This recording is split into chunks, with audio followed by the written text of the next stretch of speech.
ഇവരൊക്കെ പറയുന്നത് കിളവി കിളവി, സ്ലീവ്ലെസ് ഇട്ടോ, ഇറക്കം കുറഞ്ഞ ഡ്രസ് ഇട്ടോ, നോക്ക് നോക്ക് നോക്കുന്നു, അയ്യോ മുടു, എല്ലാം മറച്ച് തന്നെ ഇടണം എന്നില്ലല്ലോ. മോനെങ്കിലും ഓർത്തെ ഇതല്ല ഒന്ന് നിർത്തി വെച്ച് വല്ല ഭജനയ്ക്ക് പോവോ നിങ്ങൾ? ഞാൻ ഭജനയല്ലേ ചെയ്തുകൊണ്ടിരിക്കുന്നത്. I am the genuine person ever I meet in my life, Reena John. ഭയങ്കര സത്യസന്ധത, ജെനുവിനിറ്റി, അത് ഞാൻ ഇങ്ങനെ പൊക്കി പറയുന്നെന്ന് വിചാരിക്കുന്നു. അപ്പൊ അവിടെ ഇറങ്ങുമ്പോഴേ അറിയാം, റീന ചേച്ചി വന്നല്ലേ, വന്നടേ, സുഖങ്ങളൊക്കെ തന്നെ. 19 years I never ever late in my work. പണ്ട് നോ പറയാൻ ഭയങ്കര വിഷമമായിരുന്നു. അതാണ് എനിക്ക് എന്നെ ഒരു ജീവിതം പഠിപ്പിച്ചു. റിലേറ്റീവ്സിനെ ഞാൻ കണക്കിൽപ്പെടുത്താറില്ല. നെഗറ്റീവ് എവിടെയാണോ വരുന്നത് ഞാൻ അവിടെ നിന്ന് സ്കൂട്ട് ചെയ്തങ്ങ് പോകും. കൂടുതൽ സംസാരിച്ചു കഴിഞ്ഞാൽ അവർക്കത് മനസ്സിലാവില്ല. ഞാൻ പറയുന്ന പോയിന്റ് അവർ പറയുന്നത് എനിക്ക് മനസ്സിലാവില്ല. എനിക്ക് എൻ്റെ ഒരു ലക്ഷ്യം എന്ന് പറഞ്ഞാൽ എൻ്റെ ബ്രാൻഡ് നെയിമിൽ തന്നെ എനിക്ക് അതിവിശാലമായിട്ടുള്ള ഒരു മീഡിയ. അപ്പം ഞാൻ വലിയൊരു പാട്ടുകാരിയാണ് എന്ന് പറയും. നിങ്ങൾക്ക് കൊച്ചുകുട്ടിയാണെന്നാണ് വിചാരം. 60 70 80 ഞാൻ പറഞ്ഞു 90 എനിക്ക് നല്ല ഭരതനാട്യമൊക്കെ പഠിക്കണം. എല്ലാവർക്കും ഹാപ്പി ഹാപ്പി. സൗഹൃദത്തിനെ കുറിച്ച് ആന്റിക്കുള്ള ഒരു ഡെഫിനിഷൻ എന്താവണം ഒരു നല്ല സുഹൃത്ത്? നല്ലൊരു സുഹൃത്ത് എന്ന് പറയുമ്പോൾ ആവശ്യത്തിൽ കൂടെ ഉണ്ടാവണം. ഇപ്പം എന്നും ഒരു ഫോൺ വിളിയോ അല്ലെങ്കിൽ ഒരു സംസാരമോ ഒന്നും വേണമെന്നില്ല. സൗഹൃദം മെയിൻറ്റെയിൻ ചെയ്യുന്നതിനോ എന്നും വിളിച്ചിട്ടോ നീ സുഖമാണോ അയ്യോ അതാണിത്, അങ്ങനെയല്ല. നമുക്കിപ്പോൾ ഒരു ആവശ്യം അത് വരുമ്പോൾ അവിടെ നീ ഉണ്ടോ, അവിടെയാണ് ഞാൻ സൗഹൃദം എന്നതിന് അർത്ഥം കൊടുക്കുന്നത്. എന്തെങ്കിലും സ്വാർത്ഥ ലാഭത്തിന് വേണ്ടിയിട്ടുള്ള ഒരു പൊയ്മുഖമായിട്ട് ഞാൻ സൗഹൃദത്തെ കാണുന്നില്ല. സൗഹൃദത്തിൽ എപ്പോഴെങ്കിലും ചതി പറ്റിയിട്ടുണ്ടോ? അതേ പറ്റിയിട്ടുള്ളൂ. അതെ, അതാണല്ലോ എൻ്റെ ജീവിതം പോയതിപ്പോൾ. അതൊരു വലിയ ചതിയല്ലേ. അപ്പൊ ആ ജീവിതം എന്ന് പറയുന്ന ആ ഒരു വിലപ്പെട്ട ജീവിതം പോയി എന്ന് പറഞ്ഞാല് നമ്മുടെ ആ ഒരു ലൈഫിന്റെ ആ ഒരു ത്രെഡ്, ഇഷ്ടപ്പെട്ട ഒരു അത് തന്നെ ഇഷ്ടപ്പെട്ട ആ ഒരു നമ്മളിങ്ങനെ തേൻ കുടിക്കുന്ന പോലെ നമ്മൾ എൻജോയ് ചെയ്യില്ലേ, അപ്പൊ ആ ഒരു ലൈഫിൻ്റെ ആ ഒരു ഫ്ലോ പോയി. പക്ഷെ അതാണ് ഞാൻ പറഞ്ഞത്. പക്ഷെ ഇപ്പം ഞാൻ വേറൊരു റീനയായി. കാരണം എനിക്ക് സമൂഹത്തിന് എന്തെങ്കിലുമൊക്കെ കൊടുക്കാം. ഞാനൊരു ബോൾഡായിട്ടുള്ളൊരു റീനയായി. പണ്ടത്തെ റീനയിൽ നിന്നും വ്യത്യാസമായി. പണ്ടത്തെ റീന എപ്പോഴെങ്കിലും മിസ് ചെയ്യുന്നുണ്ടോ? ഇല്ല. പക്ഷെ എനിക്ക് തോന്നുന്ന ഇങ്ങനെ തന്നെ ആയിരിക്കണം ലൈഫിൽ. സ്ട്രോങ് ആയിരിക്കണം. ഏത് പ്രതിസന്ധിയെയും തരണം ചെയ്യാനുള്ള ഒരു കരുത്ത് വേണം. ഈ സുഹൃത്തുക്കള്, നല്ല ഗുഡ് ഫ്രണ്ട്സ് ചതിക്കുന്ന ഒരു സിറ്റുവേഷൻ വരുമ്പോഴത്തേക്ക് ആ സമയത്ത് ആന്റി തളർന്നു പോവാറുണ്ടോ? ഇല്ല, ഞാൻ ഇപ്പോ അങ്ങനെയല്ല. ഇപ്പൊ ഞാൻ ഒരു അതിർവരമ്പ് വരച്ചു വെച്ചിട്ടുണ്ട്. ഇപ്പം അതിനുശേഷം വരച്ചു വെച്ചിട്ടുണ്ട്. ഇതാണ് എൻ്റെ അതിർവരമ്പ്. ഓക്കെ, എല്ലാവർക്കും ഹാപ്പി ഹാപ്പി. അപ്പൊ കാരണം എനിക്കറിയാം അതിൽ നിന്ന് ആരാണ്. അപ്പൊ എനിക്ക് അറിയാം ഇതായിരിക്കും എൻ്റെ ഉത്തമ സുഹൃത്ത്, ഇതാണ് എൻ്റെ. അപ്പം നമുക്ക് നമ്മുടെ ലൈഫിൽ വരുന്ന പ്രതിസന്ധി ഘട്ടങ്ങളിൽ ആര് നിൽക്കുന്നു എന്നതനുസരിച്ച് ഞാൻ ഫ്രണ്ട്സ് എടുക്കാറുള്ളൂ. കാരണം ഞാൻ അതുപോലെ അവരോട് തിരിച്ചും അങ്ങനെയാണ്. ഞാൻ സെൽഫിഷ് ഓറിയൻറ്റഡ് ആയിട്ടുള്ള ഒരാളല്ല.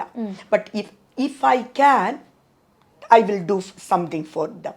ഇനി എന്തെങ്കിലും ലക്ഷ്യങ്ങളുണ്ടോ? ഉണ്ട്, ആണ്. എനിക്ക് എൻ്റെ ഒരു ലക്ഷ്യം എന്ന് പറഞ്ഞാൽ എൻ്റെ ബ്രാൻഡ് നെയിമിൽ തന്നെ എനിക്ക് അതിവിശാലമായിട്ടുള്ള ഒരു മീഡിയ, മീഡിയയിൽ എന്തെങ്കിലും ഒന്ന് എനിക്ക് കെട്ടിപ്പടുക്കണം എന്നുണ്ട്. അതിയായ ആഗ്രഹമുണ്ട്.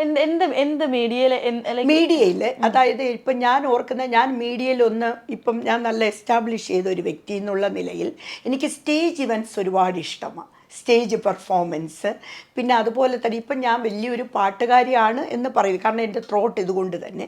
അപ്പോൾ എനിക്ക് അവരുടെ കൂടെ ഇപ്പം ഈ ഇടയ്ക്ക് രാജേഷ് അടിമാലിയുടെയൊക്കെ കൂടെ സ്റ്റേജ് പെർഫോമൻസ് ഞാൻ ഒരുപാട് എൻജോയ് ചെയ്തു. അപ്പം അങ്ങനത്തെ സ്റ്റേജ് പെർഫോമൻസ്, പിന്നെ അതുപോലെ എനിക്ക് ഓരോ സ്ഥലങ്ങളിൽ പോയി പെർഫോം ചെയ്യുക. പിന്നെ അതിലുപരി എനിക്ക് തോന്നുന്ന റീന ജോൺ എന്ന് പറയുന്ന ഒരു വ്യക്തിയുടെ ഒരു നല്ല നല്ല ക്വാളിറ്റീസ് അത് ജനങ്ങളിലേക്ക് കൊടുക്കുന്ന എന്തെങ്കിലുമൊക്കെ ഒരു സംരംഭം തുടങ്ങുക എന്നത് എൻ്റെ ഭയങ്കര ഒരു അഭിലാഷമാണ്. അത് സാധിക്കും എന്ന് ദൈവം എന്നെ അനുഗ്രഹിക്കുകയാണെങ്കിൽ സാധിക്കട്ടെ. അപ്പോൾ ആൻറ്റിയുടെ ഒരു 5 ബെസ്റ്റ് ക്വാളിറ്റി ആൻറ്റിക്ക് മാറ്റണം എന്ന് ആഗ്രഹമുള്ള കുറച്ച് മോശം ആയിട്ടുള്ള ആൻറ്റിയുടെ കാര്യങ്ങളും എന്തൊക്കെയായിരിക്കും? അതെ, പെട്ടെന്ന് ഞാൻ സ്ട്രെസ്ഡ് ഔട്ട് ആവും. അതായത് ഇൻ കേസ് ഇപ്പം എൻ്റെ ഒരു ഫോൺ ഇപ്പം നഷ്ടപ്പെട്ടു പോവുകയോ അല്ലെങ്കിൽ അതൊരു മേജർ കാര്യമാണ്, ബട്ട് എനിക്കപ്പോൾ അത് കൂളായിട്ട് നിന്ന് ഹാൻഡിൽ ചെയ്യാൻ പാടാം. കാരണം ഞാൻ പെട്ടെന്ന് സ്ട്രെസ്ഡ് ഔട്ട് ആകും, പിന്നെ ഞാൻ ഭയങ്കരമായിട്ട് പിന്നെ ഡൗൺ ആകും. അങ്ങോട്ടോ ഇങ്ങോട്ടോ വെച്ചതായിരിക്കും. അല്ല അത് ഓൾറെഡി പോയതാ പോയി ഫോൺ പോയാൽ ആ ഒരു സ്ട്രെസ്ഡ് ഔട്ട് ഞാൻ ഇങ്ങനെ എക്സ്പ്രസ് ചെയ്യും. അപ്പൊ അത് എനിക്കത് ഭയങ്കരമായിട്ട് അത് എനിക്ക് കൺട്രോൾ ചെയ്യാൻ ഭയങ്കര പാടാ. ഫോൺ പോയ എല്ലാരും അങ്ങനെ ആവും, അതുകൊണ്ട് അത് പ്രശ്നമില്ല. പക്ഷെ സ്റ്റിൽ എല്ലാരും പറയുന്ന Reena you have to control, but how can I control my emotions, my valuable stuff എന്ന് വെച്ചാൽ ബാങ്ക് എല്ലാം അതിലല്ലേ. അപ്പൊ ടെൻഷൻ അടിക്കാതിരിക്കുന്നതാണ് അബ്നോർമൽ. അപ്പൊ ആ ഒരു ഇതില് അങ്ങനെയൊക്കെ വരുന്ന സിറ്റുവേഷൻ ചിലപ്പോൾ ഞാൻ ഓവറായിട്ട് ഇങ്ങനെ സ്ട്രെസ്ഡ് ഔട്ട് ആകും. ഞാൻ എല്ലാത്തിനും ഫാസ്റ്റ് മൂവ്മെന്റാ. ഇപ്പോൾ എന്തെങ്കിലും ഇപ്പൊ എനിക്ക് ഒരു വർക്ക് തീർക്കണം, എനിക്ക് ആ ടൈമിൽ തീർക്കണം. അത് തീർത്തില്ലെങ്കിൽ ഞാൻ സ്ട്രെസ്ഡ് ഔട്ടാണ്. അതെനിക്ക് തോന്നുന്നു അതൊന്ന് മാറ്റിയെടുത്താൽ കൊള്ളാം എന്ന് ഞാൻ ഇപ്പോൾ വിചാരിക്കും. അതുകൊണ്ട് വർക്ക്സ് എല്ലാം കറക്റ്റ് സമയത്ത് നടക്കാറുണ്ടല്ലോ. അതെ, എല്ലാം പെർഫെക്റ്റ്. പക്ഷെ എനിക്ക് ആ വർക്ക് ഇത് ചെയ്തില്ലെങ്കിൽ ഞാൻ ഇത് ചെയ്യും, വിറയല് പോലെ. ഞാൻ അയ്യോ ഇത് തീർന്നില്ലല്ലോ, യു ഹാവ് ടു. ഇപ്പം ഞാനിപ്പോൾ ഡെപ്യൂട്ടി ആയതുകൊണ്ട് തന്നെ എൻ്റെ കീഴിൽ ആൾക്കാരുണ്ട്, എനിക്ക് 2-3 ആൾക്കാർ തന്നിട്ടു. അപ്പം ഞാൻ അവരോട് പറയുമ്പോൾ you didn't finish the work on the right. അപ്പോൾ എനിക്കിഷ്ടമല്ല അങ്ങനെ പറയാൻ, but I have to say to them. അപ്പോൾ അതെനിക്ക് കുറച്ച് വിഷമമായിട്ടുള്ളൊരിതാണ് ഓൺ ദാറ്റ് പെർട്ടിക്കുലർ ടൈം. അതെനിക്കൊരു വിഷമമാണ്. ഗുഡ് ക്വാളിറ്റീസ് ആൻറ്റിക്ക് തന്നെ തോന്നിയിട്ടുള്ള ക്വാളിറ്റീസ് എന്തൊക്കെയാണ്? I am the genuine person ever I meet in my life, Reena John. ഭയങ്കര സത്യസന്ധത, ജെന്യുവിനിറ്റി, കോൺഫിഡൻസ്. പിന്നെ അത് ഞാനിങ്ങനെ പൊക്കി പറയുന്നെന്ന് വിചാരിക്കരുത്, but I never ever ask any one two do me A favour. That is my disadvantage. ഞാൻ ചിലപ്പോൾ ചിന്തിക്കും, കാരണം ഐ നെവർ എവർ ആസ്ക്.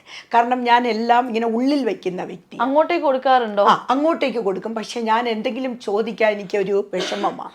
ഞാൻ ഓർക്കും ഞാൻ അവരെ ഡിസ്റ്റർബ് ചെയ്യുന്നുണ്ടോ, ഉപദ്രവിക്കുന്നുണ്ടോ, ഇങ്ങനെ ഒരു തോന്നൽ എന്നെ വേട്ടയാടും.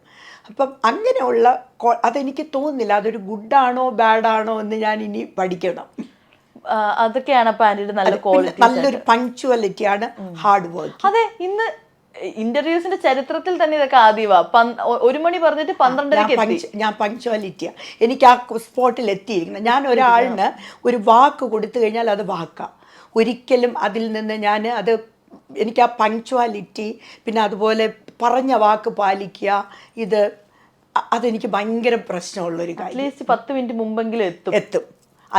എൻ്റെ ലൈഫിൽ അറിയില്ല നൂർജഹാൻ, ഞാൻ എൻ്റെ വർക്കിൽ 19 years I never ever late in my work, never. എൻ്റെ മാനേജർ അതുകൊണ്ട് തന്നെ എനിക്ക് ഒരുപാട് അവാർഡ്സ് കിട്ടിയിട്ടുണ്ട്. കാരണം ലേറ്റ്നെസ് ഒരിക്കലും ഇല്ല, അറ്റൻഡൻസ് ഇല്ല. അപ്പോൾ എനിക്കതുകൊണ്ട് അത് 500 pounds എന്തോ കിട്ടി അത് അവരിൽ നിന്ന്. അപ്പോൾ അവരിങ്ങനെ ആ സർട്ടിഫിക്കറ്റ് തരും. അടിപൊളി. അപ്പോൾ കറക്റ്റ് പങ്ക്ച്വൽ ആയിട്ടുള്ള ഒരാളാണ്. പെർഫെക്റ്റ്. ഈ UK-ലൊക്കെ ആയി അവിടെ നല്ല ജോബൊക്കെ ആണെന്ന് അറിയുമ്പോഴത്തേക്ക് ഇതേപോലെ ആളുകൾ ചിലപ്പോൾ എന്തെങ്കിലും ഒരു വിഷമം വിളിച്ചിട്ട് എനിക്ക് ഇതേപോലെ ഒരു ഫിനാൻഷ്യൽ ട്രബിൾ ഉണ്ട്, അങ്ങനെയൊക്കെ പൈസ കൊടുക്കാറൊക്കെ ഉണ്ടോ? ഇല്ല, ഞാൻ കൊടുക്കാറില്ല. ഇല്ല, അത് ഞാൻ സത്യസന്ധം ഇല്ല. പക്ഷെ എനിക്കറിയില്ല അവരെ. പിന്നെ ഞാൻ ചെയ്യും, അത് എൻ്റെ മനസ്സറിഞ്ഞ് ഞാൻ കാണുന്ന കാര്യങ്ങൾ ഞാൻ ചെയ്യാറുണ്ട്. കാണാതെ ഒരാൾ എനിക്കിങ്ങനെയാണ് അങ്ങനെ, അതെനിക്ക് എൻ്റെ കണ്ണിൽ ഞാൻ കാണുന്നില്ല. അപ്പം കാണാത്ത ഒരു കാര്യം ഞാൻ ചെയ്യേണ്ട കാര്യമില്ല. ഞാൻ കാണുന്നു, പ്രസൻസിൽ I am happy to do. No പറയേണ്ടടുത്ത് നോ പറയും. അതെ. ആ ക്വാളിറ്റി പണ്ട് മുതലേ ഉള്ളതാണോ അതോ ആക്കിയെടുത്തതാണോ? ആക്കിയെടുത്തതാ. പണ്ട് നോ പറയാൻ ഭയങ്കര വിഷമമായിരുന്നു. അതാണ് എന്നെ ഒരു ജീവിതം പഠിപ്പിച്ചു. പക്ഷെ ഇപ്പോൾ നോ പറയേണ്ടടുത്ത് ഞാൻ നോ തന്നെ പറയും. അപ്പോൾ പണ്ട് ഇതേപോലെ ആളുകൾക്ക് പൈസ കടം കൊടുത്ത് പ്രശ്നം കിട്ടിയത് കൊണ്ടാണോ പിന്നീട് ഇത് പറയുമ്പോൾ നോ പറയുന്നത്? ഇല്ല, പൈസയുടെ കാര്യത്തിലല്ല. പല കാര്യങ്ങളും നമ്മുടെ ലൈഫിൽ ഇപ്പം ഇത് തന്നെ, ഇപ്പോൾ എൻ്റെ സെക്കൻഡ് മാരേജ് തന്നെ അതൊരു നോ പറയേണ്ട സ്ഥലത്ത് ഞാൻ എസ് പറഞ്ഞിട്ട് അങ്ങനെ പോയ അപ്പോൾ പല ഇൻസിഡൻസ് ഇങ്ങനെ ഉണ്ടാകാറുണ്ട്. പൈസയുടെ കാര്യവും ആകാം, അതുമുണ്ട്. അല്ലാതെയും ഇപ്പം നോ പറയേണ്ടടുത്തോ ഇല്ല, ഓക്കെ ഇടാ ഇങ്ങനെ പറഞ്ഞ് നമ്മളൊരു സിമ്പതി രൂപേണ പോകുമ്പോൾ അത് തിരിച്ച് നമുക്കൊരു നെഗറ്റീവ്നെസ് വരുന്നത് കൊണ്ട് തന്നെ അതിൽ നിന്ന് ഞാൻ പഠിച്ചു, എസ് പറയേണ്ടടുത്ത് എസ്സും നോ പറയേണ്ടടുത്ത് നോ തന്നെ വേണം. അല്ലെങ്കിൽ നമുക്ക് ലൈഫിൽ സക്സസ്ഫുൾ ആയിട്ട് മുന്നോട്ട് പോകാൻ പറ്റില്ല, ഒരിക്കലും പറ്റില്ല. നമ്മുടെ നാട്ടിൽ വരുമ്പോഴത്തേക്ക് ഇവിടുത്തെ ഇതേപോലെ വീഡിയോസ് ചെയ്യുന്ന ഇൻഫ്ലുവൻസേഴ്സ് ഇവരുടെയൊക്കെ വീഡിയോസ് ഒക്കെ കാണാറുണ്ടോ? ആ, ചിലരുടെയൊക്കെ ഞാൻ കാണാറുണ്ട്. എനിക്ക് ഒരുപാട് നാട്ടിൽ വീഡിയോ ചെയ്യുന്ന ആൾക്കാരെ ഇഷ്ടമാണ്. എന്താണ് വിജയശ്രീ എന്ന്, എനിക്ക് കുറെ പേരുകളൊക്കെ ഇങ്ങനെ വരുന്നുണ്ട്. വിജയശ്രീ നന്നായിട്ട് അഭിനയിക്കുന്ന ഒരു കുട്ടിയാണ്. ഇപ്പൊ ഭർത്താവ് നിങ്ങൾ മതി, ഒരു മുഴം തന്നാൽ മതി, ഇങ്ങനെയൊക്കെ പറഞ്ഞിട്ട് നന്നായിട്ട് ചെയ്യുന്ന ഒരുപാട് കലാകാരന്മാരെ ഞാൻ കണ്ടിട്ടുണ്ട്. എനിക്കിഷ്ടമാണ്. ഇപ്പോ ഒരു നമുക്ക് ഇഷ്ടമുള്ളൊരു ഡ്രസ്സ് ഇടുക, ഒരു സ്ലീവ്ലെസ് ഒക്കെ ഇടുകയാണെങ്കിൽ ചിലപ്പോൾ നമ്മുടെ ഫാമിലിക്ക് പ്രശ്നമില്ലെങ്കിലും നമ്മുടെ അപ്പുറത്തെ വീട്ടുകാർക്കായിരിക്കും പ്രശ്നം, അല്ലെങ്കിൽ നമ്മുടെ ബന്ധുക്കൾക്കായിരിക്കും പ്രശ്നം, നമ്മുടെ സൊസൈറ്റിക്കായിരിക്കും പ്രശ്നം. അപ്പം ആന്റിയുടെ വീഡിയോസിൽ വരുന്ന ഇതേപോലെ കമന്റ്, ഈ ഒരു സംഭവം വെച്ചത് കൊണ്ട് തന്നെ ആളുകൾ ഇരുന്ന കമന്റാ. പണ്ടൊക്കെ ഇവരുടെ വീട്ടുകാർ ഇത് കാണില്ലേ, അങ്ങനെ കമന്റ്സ് വരാറില്ലായിരുന്നു? അയ്യോ, ഒരു മകനാ ഉള്ളത്, മോനെങ്കിലും ഓർത്തേ ഇതെല്ലാം ഒന്ന് നിർത്തിവെച്ച് വല്ല ഭജനയ്ക്ക് പോവോ നിങ്ങൾ? എല്ലായിടത്തും പോവോ, ഭജനയ്ക്ക് പോവോ? ഞാൻ ഭജനയല്ലേടെ ചെയ്തുകൊണ്ടിരിക്കുന്നത്.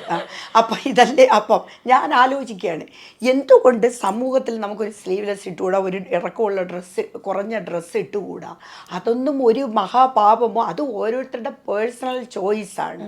എന്തിടണം, അവർക്ക് ബോഡിക്ക് ചേരുന്ന തരത്തിൽ ഒരു ഡ്രസ്സ് ഇട്ടു എന്ന് പറഞ്ഞാൽ അത് അവർ മോശക്കാരാണെന്നോ അല്ലെങ്കിൽ അവരത് സമൂഹത്തിൽ ചെയ്യുന്ന ഒരു പാപമായിട്ടോ ഒന്നും കരുതേണ്ട. ആ സമൂഹത്തിലെ ആ ഒരു ചിന്താഗതി മാറ്റിയെടുക്കേണ്ട കാലഘട്ടം കഴിഞ്ഞു. പക്ഷെ അതെന്തുകൊണ്ട് അവരത് ഇപ്പോഴും ആ ഒരു ആ ഒരു പഴയ രീതിയിൽ തന്നെ നിൽക്കുന്നു എന്ന് എനിക്കറിയില്ല. ഈ ശരിക്കും പറഞ്ഞു കഴിഞ്ഞാൽ ഇതേപോലെ ഈ അറിയാത്ത സ്ട്രേഞ്ചേഴ്സ് ഇടുന്നതല്ലാണ്ട് ഈ റിലേറ്റീവ്സോ ഫാമിലിയിലുള്ളവരോ മോനോ ആരെങ്കിലും എപ്പോഴെങ്കിലും പറഞ്ഞിട്ടുണ്ട് അമ്മ അങ്ങനെ ചെയ്യരുത്? ഇല്ല, എന്റെ മോൻ ഒരിക്കലും പറഞ്ഞിട്ടില്ല. റിലേറ്റീവ്സിനെ ഞാൻ കണക്കിൽ പെടുത്താറില്ല. ഇല്ല, ഇഷ്ടമില്ലാത്തതല്ല, അവരെന്തെങ്കിലും, ഞാൻ എൻ്റെ ഒരു സ്വഭാവം, നെഗറ്റീവ് എവിടെയാണോ വരുന്നത് ഞാൻ അവിടെ നിന്ന് സ്കൂട്ട് ചെയ്തങ്ങ് പോകും. Thank you, bye. ഞാൻ കൂടുതൽ സംസാരിക്കാൻ ഇട കൊടുക്കാറില്ല. കാരണം നമ്മൾ കൂടുതൽ സംസാരിച്ചു കഴിഞ്ഞാൽ അവർക്കത് മനസ്സിലാവില്ല. ഞാൻ പറയുന്ന പോയിന്റ് അവർ പറയുന്നത് എനിക്കും മനസ്സിലാവില്ല. പിന്നെ ഒരു ആർഗ്യുമെന്റിന് ഞാൻ ഒരിക്കലും തയ്യാറല്ല. ആർഗ്യുമെന്റ് ചെയ്ത് ഒരാളിനെ മനസ്സിലാക്കിപ്പിക്കേണ്ട കാര്യവുമില്ല. അപ്പൊ അവർക്ക് മനസ്സിലാകണം, ഓ ഇതാണ് അല്ലെങ്കിൽ ഇതാണ്, ഇത് സമൂഹത്തിൽ നമ്മൾ എടുക്കേണ്ട ഒരു മാറ്റമാണ് എന്ന് അവർ സ്വയമായിട്ട് തോന്നി ചെയ്താൽ മാത്രമേ അതിൽ സക്സസ്ഫുൾ ആവുള്ളൂ. പിന്നെ ചിലരുണ്ട്, ഞാൻ കണ്ടിട്ടുണ്ട്, റോഡിൽ കൂടെയൊക്കെ പോകുമ്പോൾ ആരെങ്കിലും സ്ലീവ്ലെസ് ഇട്ടോ ഇറക്കം കുറഞ്ഞ ഡ്രസ്സ് ഇട്ടോ നോക്ക് അയ്യോ ഇങ്ങോട്ട് അപ്പം ഞാൻ എന്ന് പറഞ്ഞിട്ട് ഞാൻ പോവും. ഇറക്കം കുറഞ്ഞ ഡ്രസ്സ് ഇട്ടുകൊണ്ടായിരിക്കുമല്ലേ, കുറച്ചും കൂടെ ഇറക്കം കുറഞ്ഞ ഇടട്ടാ, ഇങ്ങനെയൊക്കെ ചോദിച്ചിട്ട് പോകും. അപ്പം അത് അവരുടെ ഇതല്ല. അപ്പം അവർക്ക് അപ്പം എനിക്ക് തോന്നിയിട്ടുള്ള പണ്ടത്തെ ആ സമൂഹം ഇനിയും മാറേണ്ടിയിരിക്കുന്നു. അപ്പം ഞാൻ തമാശയായിട്ട് പറയാം, ഞാൻ പോയി എല്ലാവരും കുറച്ചും കൂടെ ചെറുതിടുക കേട്ടോ, കൊച്ചു കള്ളി, ഇങ്ങനെയൊക്കെ പറഞ്ഞിട്ട് പോകും. കാരണം ഇവർക്ക് മനസ്സിലാവുന്നില്ല എന്താണ് ഇപ്പം ഡ്രസ്സ്. ഇപ്പം എല്ലാം മറച്ച് തന്നെ ഇടണം എന്നില്ലല്ലോ. അവിടെ ഇതൊന്നും ഇടുമ്പോൾ ആരും മൈൻഡ് ചെയ്യില്ല. ഇവിടെ വന്നിട്ട് ഈ ലീവിന് വന്നപ്പോൾ ഇത്തവണ വന്നിട്ട് ഇട്ടോണ്ട് ഇന്നിപ്പോ വന്നപ്പോ ഡ്രസ്സ് ഇട്ടോണ്ട് വന്നല്ലോ, അപ്പൊ വെളിയിൽ ഇറങ്ങിയപ്പോ ഇവിടുത്തെ ആളുകളുടെ ഒരു നോട്ടം എങ്ങനെയാ? എനിക്ക് തോന്നുന്നു കൊച്ചിയിൽ ആരും പ്രശ്നമില്ല. ഇല്ല, ഇവിടെ പ്രശ്നമില്ല. അവിടുന്ന് ട്രിവാൻഡ്രത്ത് വന്ന വഴിക്കും എനിക്ക് തോന്നുന്നു എല്ലാവർക്കും എന്നെ അറിയാം. അപ്പൊ അവിടെ ഇറങ്ങുമ്പോഴേ അറിയാം, ആ റീന ചേച്ചി വന്നല്ലേ, ആ വന്നടേ, സുഖങ്ങളൊക്കെ തന്നെ. അപ്പൊ പിന്നെ ഇത് പറയൂല, ആ ചേച്ചി പിന്നെ അവിടെ നിന്ന് വന്നാൽ നീ എന്തെങ്കിലും പറയണമെന്ന് എനിക്ക് താല്പര്യം ഉണ്ടാ?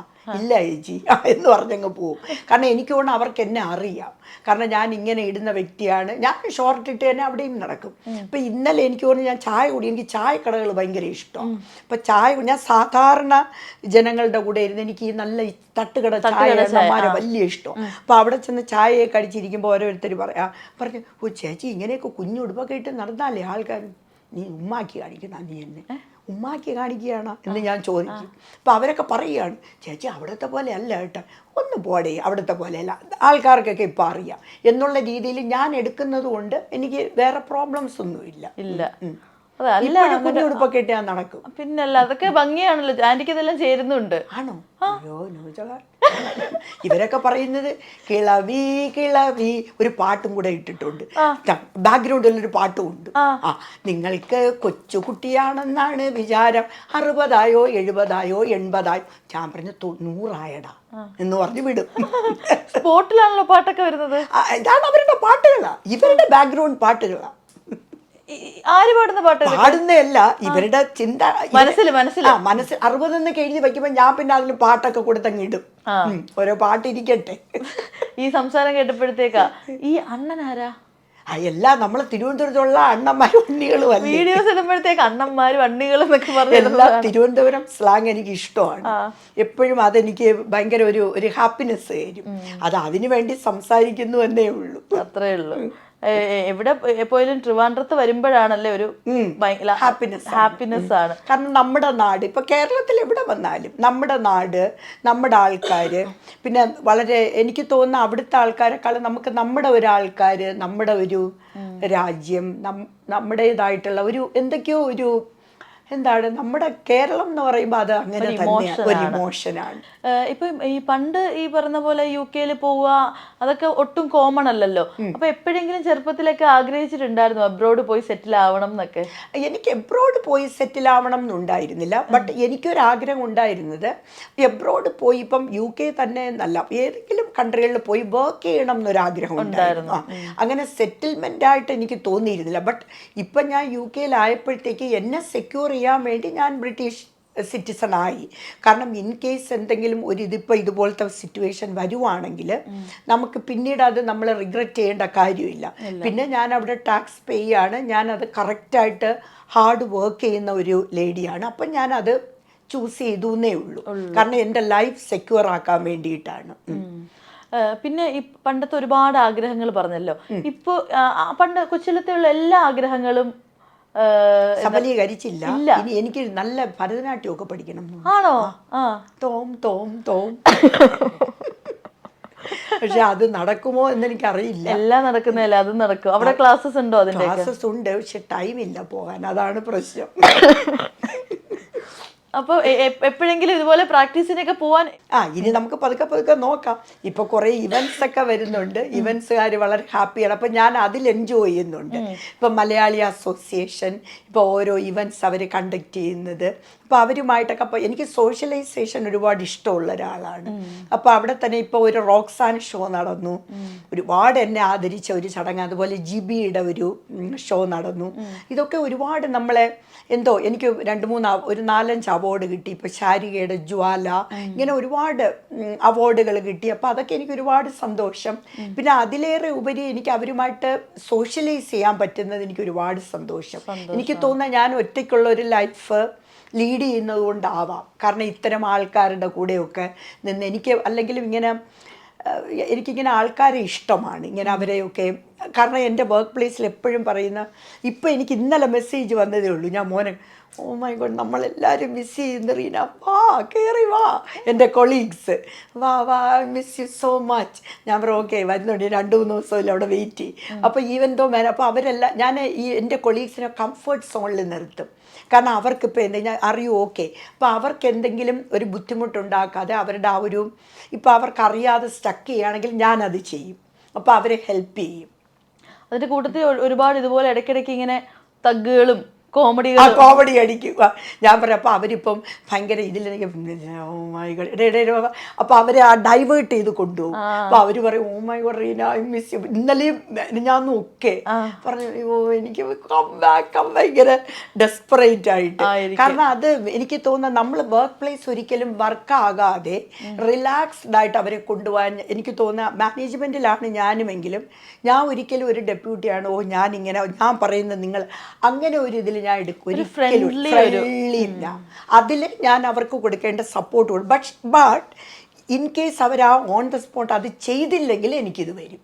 കാരണം അപ്പം ഞാൻ പറയും you didn't finish because I trust you because you have to finish on right time, അല്ലെങ്കിൽ അത് ഇതാവും എന്ന് പറഞ്ഞ് അവർ ഇത് ചെയ്യും. അത് പറഞ്ഞില്ലെങ്കിൽ പണി നടക്കില്ലല്ലോ. പണി നടക്കില്ല. അപ്പം അങ്ങനത്തെ ഒരു ഇതിൽ അത് അവർക്കറിയാം. ഞാൻ പറയും ഞാൻ അതിൽ മാത്രമേ ഇതുള്ളൂ, ബാക്കി എല്ലാ ഇതും നമ്മൾ പിന്നെ എല്ലാ ഔട്ടിങ്ങും ഉണ്ട്. ഞങ്ങൾക്ക് കുട്ടികളെ കൊണ്ട് പുറത്ത് പോകണം, ഇതെല്ലാം ഞാൻ തന്നെയായിരിക്കും ലീഡ് ചെയ്യുന്നത്. അപ്പോൾ അവർക്ക് ഈസിയാണ് എൻ്റെ പുറകെ വന്നാൽ. അപ്പോൾ ഞാൻ തന്നെ ചൂസ് ചെയ്യും എവിടെ പോകണം, ഗാർഡൻ, ഫോറസ്റ്റ് സ്കൂൾ, അങ്ങനെ കുറേ കാര്യങ്ങളുണ്ട്.